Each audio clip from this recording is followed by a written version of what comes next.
Hi everyone, I've come again to do another story. So this story is Charlie and the Chocolate Factory. I couldn't find the BFG anywhere.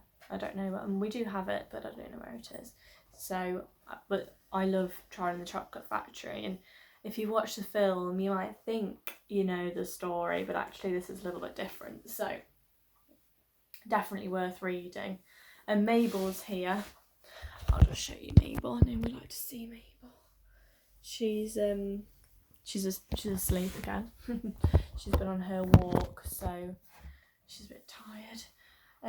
I really loved chatting to you, some of you, last week, and I'm going to try and catch you all again and catch the ones I missed, because I know everyone's it's a bit tricky to pick the phone up sometimes. So I'll keep calling and make sure I get to speak to everybody, because I really enjoyed chatting to you. So let's start the story. So here are our characters. So we've got Charlie Bucket, Mr Willy Wonka, Augustus Gloop, Mike TV, Veruca Salt, Violet Beauregard, and the Oompa Loompas. So, chapter 1 is called Here Comes Charlie. These two very old people are the father and mother of Mr Bucket. Their names are Grandpa Joe and Grandma Josephine.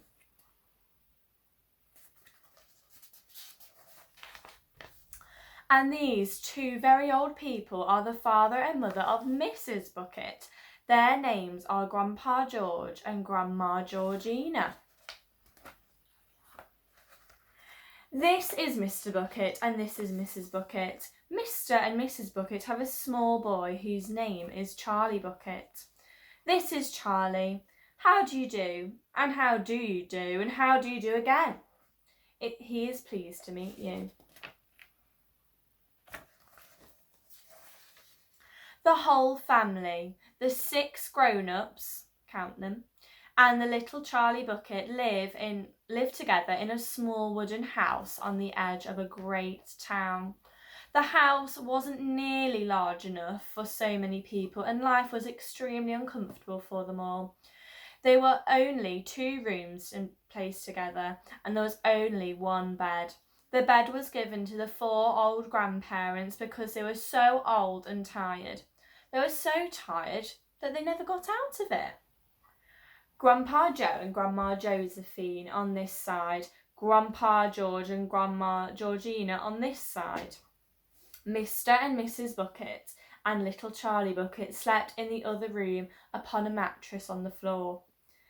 In the summertime, this wasn't too bad, but in the winter, freezing cold draft blew across the floor all night long, and it was awful. There weren't any questions of them being able to buy a better house or even more bed to sleep in. They were far too poor for that. Mr Bucket was the only person in the family with a job. He worked at the toothpaste factory, where he sat all day long at a bench and screwed on little caps onto the top of tubes of the toothpaste, and after the tubes have been filled. But a toothpaste cap screwer never paid very much money, and poor Mr Bucket, however hard he worked and however fast he screwed on the caps, was never able to make enough to buy half the things that his so large family needed. There wasn't even enough money to buy proper food for them all. The only meal they could afford were bread and margarine for breakfast, boiled potatoes and cabbages for lunch, and cabbage soup for supper. Sundays were a bit better. They all looked forward to Sundays because then, although they had exactly the same, everyone was allowed second helpings. The Buckets, of course, didn't starve, but every one of them, the 2 old grandfathers, the 2 old grandmothers, Charlie's father, Charlie's mother, and especially little Charlie himself, went about from morning till night with a horrible empty feeling in their tummies. Charlie felt it worst of all, and although his father and mother often went without their own share of lunch or supper so they could give it to him, he still wasn't nearly enough for a growing boy. He desperately wanted something more filling and satisfying than cabbage and cabbage soup. The one thing he longed for more than anything was chocolate. Walking to school in the morning, Charlie could see a great slabs of chocolate piled high in the shop windows. He would stop and stare and press his nose against the glass, his mouth watering like mad. Many times a day he would see other children taking bars of creamy chocolate out of their pockets and munching them greedily. And that, of course, was pure torture. Only once a year on his birthday did Charlie Bucket ever get a taste of a bit of chocolate. The whole family saved up their money for that special occasion when that great day arrived, Charlie was always presented with one small chocolate bar to eat all by himself. And each time he received it on one of those marvellous birthday mornings, he would place it carefully in a small wooden box that he owned and treasure it as though it was a bar of solid gold. And for the next few days he would allow himself only to look at it, but never to touch it. Then at last, when he couldn't stand it any longer, he would peel back a tiny bit of paper, wrapping at one corner to expose a tiny bit of chocolate. Then he would take a tiny nibble, just enough to allow the lovely sweet taste to spread slowly over his tongue. The next day he would take another tiny nibble, and so on and so on. And this way Charlie would make his 6-penny bar of birthday chocolate last him for more than a month. Oh, it's a bit like us when we did the mindfulness chocolate eating. But I haven't yet told you about one awful thing that tortured little Charlie, the lover of chocolate more than anything else. This thing for him was far, far worse than seeing slabs of chocolate in the chocolate windows and watching other children munching on bars of creamy chocolate right in front of him. It was the most terrible, torturing thing you could imagine, and it was this.